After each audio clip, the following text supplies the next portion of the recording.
Hello guys, ചുറ്റുമുള്ളവർ പൊങ്കാലയിടുന്ന കണ്ടപ്പോൾ ഞാൻ അടുക്കളയിലോട്ട് ചെന്നു.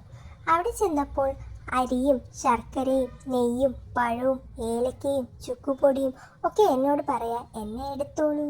പിന്നെ ഞാൻ കുക്കർ വെച്ചു. അതിലോട്ട് വെള്ളം തിളച്ച് വന്നപ്പോൾ അരി കഴുകി വെച്ചിട്ടുണ്ടായിരുന്ന അതങ്ങ് ചേർത്ത് കൊടുത്തു.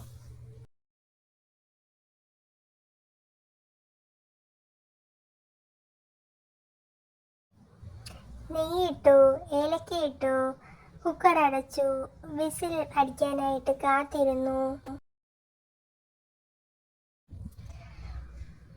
കുക്കർ വിസിലടിച്ചെന്ന് ഉറപ്പ് വരുത്തിയപ്പോൾ ഞാൻ ശർക്കര എടുത്ത് ഓവനിൽ വെച്ചങ്ങ് മെൽറ്റ് ചെയ്തു. ഭയങ്കര ഹൈറ്റൊക്കെ അല്ലേ നമ്മള്. ചിരകിയ തേങ്ങയും ചെറുതായിട്ട് അരിഞ്ഞു വെച്ച രസകദളി പഴവും ഒക്കെ സെറ്റാക്കി വെച്ചിരുന്നു. കുക്കർ തുറന്നിട്ട് അടുപ്പൊന്ന് കത്തിച്ചു കൊടുത്തു.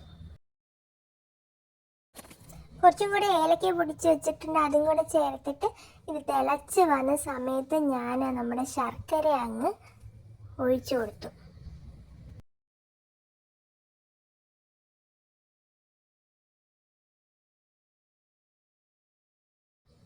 ഇനി ചിരകി വെച്ച തേങ്ങയും പഴവും ആയിട്ട് അങ്ങ് മിക്സ് ചെയ്യാം.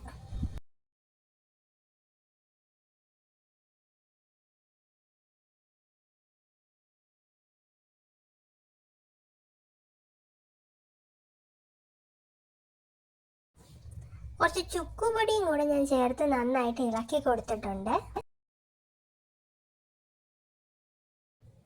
കുക്കറിനെ അപ്പുറത്തെ അടുപ്പിലോട്ട് മാറ്റി ഞാൻ ഇപ്പുറത്തെ അടുപ്പിൽ നമ്മുടെ കുറച്ച് നെയ്യൊക്കെ ഒഴിച്ച് അണ്ടിപ്പരിപ്പും കിസ്മിസും ഒക്കെ ഒന്ന് മൂപ്പിക്കുകയാണ്. നന്നായിട്ട് മൂപ്പിച്ചതിനെ ഞാൻ കുക്കറിലോട്ട് എടുത്ത് ഇട്ടു. അതിനുശേഷം കുക്കർ അടച്ച് റെസ്റ്റ് ടൈമിലോട്ട് പോവുകയാണ്. വീണ്ടും കുറച്ച് കഴിഞ്ഞ് ഞാൻ ദാ വരുന്നു, കുക്കർ തുറക്കുന്നു, പകരുന്നു, എടുത്ത് കഴിക്കുന്നു. കഴിച്ചപ്പോഴോ നല്ല അടിപൊളി കുക്കർ പൊങ്കാല.